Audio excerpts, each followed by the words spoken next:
As we saw in the last several videos, the Roman Republic that was established in 509 BCE, it finally met its end with the rule of Julius Caesar. We talk about Julius Caesar crossing the Rubicon, becoming dictator for life. And then he is assassinated because of the power he was able to accumulate in 44 BCE on March 15th, the Ides of March, that throws Rome into a civil war. Eventually it becomes a battle between Augustus, or at the time Octavian, versus Mark Antony and Cleopatra. Octavian is able to be victorious, and on 27 BCE he is declared, or this is the date that historians often use as the beginning of him officially being emperor.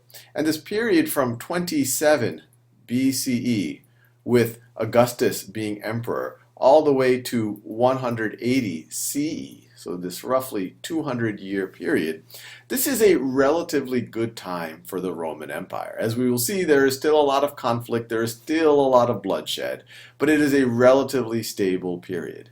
And so it is often referred to as Pax Romana, or the Roman peace. And what we see pictured here, these are most of the emperors of that roughly 200-year period.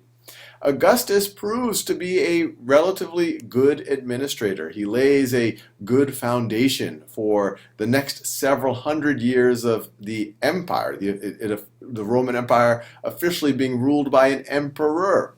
It's eventually going to meet its demise, of the Western Empire at least, in 476 CE. So it's going to go for roughly 500 years, and Augustus lays a strong foundation for it. He's viewed as a strong administrator. He really builds a lot of institutions. From a historical perspective, it's worth noting that Jesus was born under Augustus's rule. And most historical views are Jesus was born in someplace between 4 BCE and 6 BCE. Now, Augustus was followed by Tiberius. And Tiberius here was both Augustus's stepson, and he married Augustus's daughter. So he was a stepson and son-in-law. And he also proved to be a relatively capable emperor. You can see Augustus had a fairly long rule. He took power in his 30s, and his power ended in his 70s. And Tiberius too had a fairly long rule. From a historical point of view, or even a biblical point of view, it's worth noting that Jesus would have been crucified under Tiberius's rule. The Roman emperor referred to in the New Testament is Tiberius. It would have been his governor, Pontius Pilate, who orders the crucifixion of Jesus. Now, after Tiberius, you have his great-nephews, or his great-great-nephew. And you can see they're all not directly related, but they're all kind of family. And his great-great-nephew is Caligula. And Caligula, that's his nickname, is a bit of an infamous figure, one of the infamous figures in history amongst the Roman emperors, because he's really viewed as a sadist, as a pervert. He's known for killing people just for fun, and he is quickly assassinated. His term only, or his power only, lasts for several years, and then in his place is put his uncle Claudius. After Claudius comes another infamous figure of history, and that is Nero. Nero, he's known for the fire. Rome had a significant fire in 64 AD. Many of the Roman citizens believe that Nero did it intentionally to clear out space for a palace. Significant number of Romans died in that fire. He killed a ton of people, including his mother. He's maybe most famous for persecuting Christians. There are some accounts that he would dip them in oil and set them on fire in his garden just as a source of light. So these people, to say that they were insane or demented or sick, normally I try to avoid making any judgment on some of these historical figures. But both Caligula and Nero, if we believe the accounts that we get from that period and that shortly after that period, were not by any stretch of the imagination good people. Nero eventually does commit suicide, and with Nero's end, you actually have the end of the Julio-Claudian Dynasty. Let me write that down. Julio-Claudian Dynasty. And the reason why it's called the Julio-Claudio Dynasty is that all of these characters, so let me let me circle them or underline them.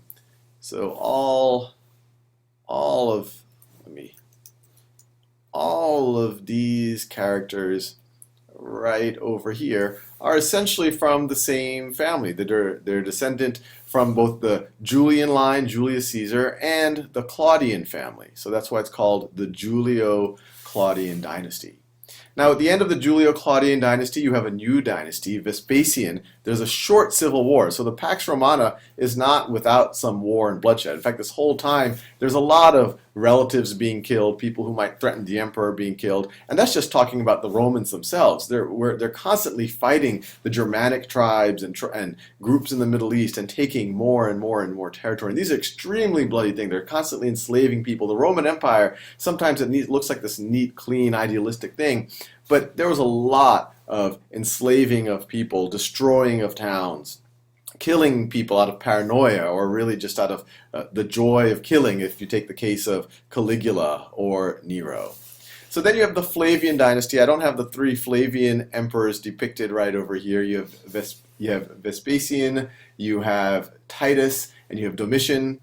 Of note, the Colosseum, the famous Colosseum in Rome, was built during their time. They're also known for the destruction of the Second Temple in Jerusalem. And then after that, you have what historians, and especially Niccolo Machiavelli, so this is many centuries later, called the Good Emperors. And the Good Emperors are these characters. Let me square them off right over here.